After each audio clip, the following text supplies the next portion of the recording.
I just have one more question for you right now. And that is in terms of moving this work into social movement and political organizations. I've seen a lot of this analysis, at least mentioned by Sunrise Movement, Sun by Surge, People's Action, and it was actually even a few months ago, whether or not the campaign manifested it perfectly or not, but it was mentioned by even in Bernie Sanders' campaign podcast. And so I was just wondering if you could talk a little bit about your process of disseminating all of this, where it's being used and how that's gone and where you see that going. Yeah, so I think that the race class narrative project that was done a couple years ago through a pretty broad collaboration, that was very important at a sort of a proof of concept level, right? Because what the race class narrative project showed was that um, a message that said we're being intentionally divided, let's purposefully come together across race lines and take care of all of us, that message not only could succeed, that message turned out to be the single most powerful political message available today, not just compared to the right, but compared to the left as well. And so it was a hugely important research project at a proof of concept level. I think the next step is to say, why does it work? And to really promote this foundational understanding of what has happened to us and why each of our political movements, again, whether it's racial justice or immigration justice or environmental justice or economic justice, each of our movements needs to prioritize building social solidarity. And the reason that's fundamental is because building solidarity across these lines of division is tremendously difficult work. Yeah. We will only do it. We will only be uncomfortable. We will only be self-critical. We will only compromise if we understand that it is strictly necessary to do so. That's where we need to move people. That they're not doing this because it's convenient. They're not doing this because it's ethical. They're not doing this because it's an ideal. They're doing this because it's strictly necessary. They're doing the hard work of building social solidarity across all sorts of divisions because it's strictly necessary. And I want to contrast that with the dominant progressive model. Mm-hmm. The dominant progressive model is that we are a coalition of different interest groups. Right. And that we all are trying to do our own thing, and then that we're all generally progressive, but we have our own priorities, we have our own constituencies, and we should come together as a coalition because if we could elect progressives, maybe we could each get what we want. In that model, that's a coalition of convenience.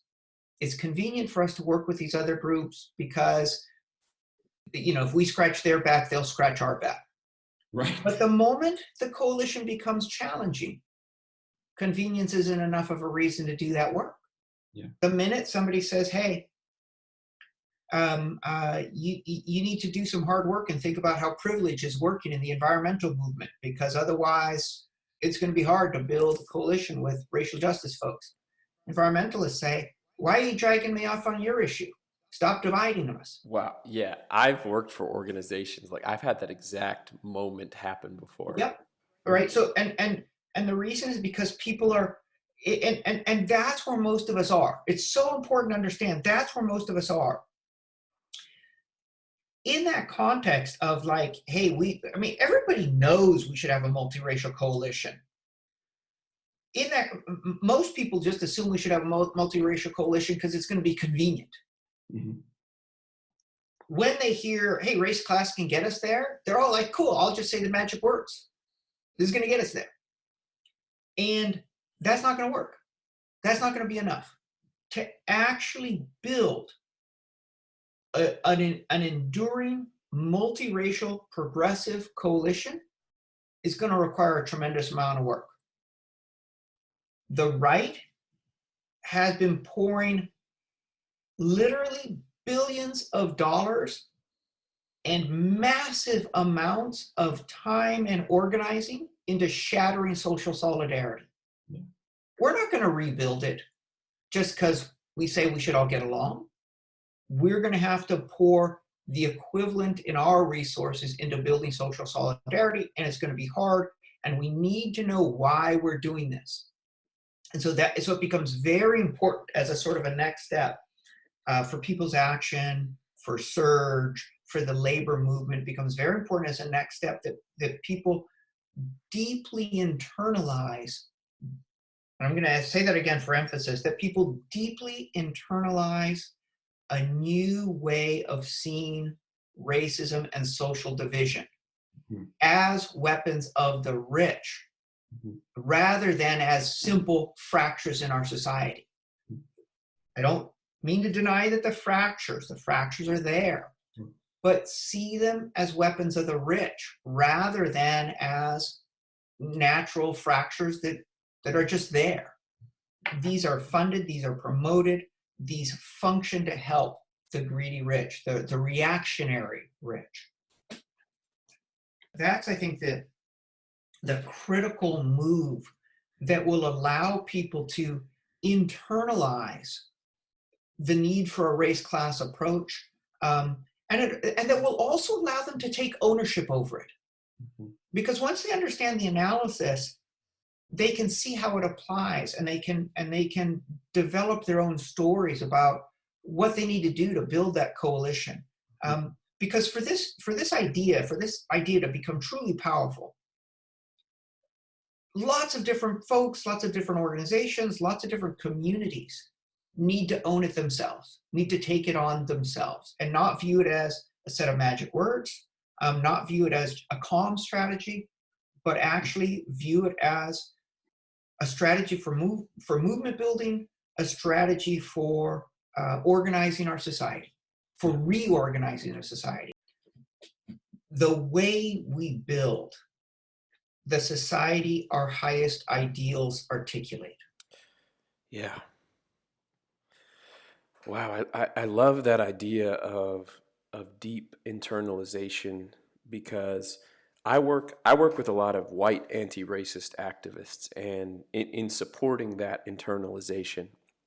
And it does really seem to me that in order to be able to go out and get converts, you first have to be motivated, for your own engagement, not from this place of guilt or even from some place of altruism or charity, but it has to be this deeply internalized understanding that your own well-being depends on this. Right. Or else you can't get converts. Right. Yeah. Right. Because they don't believe you. And then also people are like, I was on the phone with somebody yesterday. It was actually an organizer from the UK, and he was talking about promoting what he was calling a solidarity morality. Okay. And I said, listen, the reality for most people's lives are right now, through the combination of COVID-19 and economic calamity, many people are on the brink of disaster. They are not open to a message about what's the moral thing to do in the face of disaster. They are saying to themselves, how do I get health care for my family? How do I provide food? How do I hold on to what shelter I have? How do I take care of the people I love? And we have to answer on that level. And I think that the morality of it is important. It's an additional impetus. People will not just be energized to act, but they'll be proud to act. They'll be excited to act in solidarity because of the moral dimensions. But the fundamental motivation has to be the pragmatic one. Right. You're doing this. You're building social solidarity. You're You're working hard to set aside divisions and stereotypes and the bullshit that you've internalized. You're going to do that hard work to get health care for your kids, to make sure that you have food and shelter, and to build a community that actually thrives and that you would want your children and their children to inherit. And it's the right thing to do. It speaks to our highest ideals. But the core emphasis has to be, from solidarity morality. I said, well, why don't we call it solidarity survival? For real. Because this is what it is. Right. It's just the fact of the matter, too. Right. Yeah. Right. Yeah. Well, thank you so much, Ian. This was awesome. Awesome. Thank you, David. And I appreciate all the work you're doing, getting out there and doing these trainings. That's awesome. That's wonderful. Yeah. Yeah, I appreciate it. And your articulation of a lot of this, 50-year and obviously more, but system that has so much complexity to it for most people. It's incredibly helpful. So I appreciate that very much as well. Awesome. Thank you, David. You take good care, and hopefully we'll be in further conversation.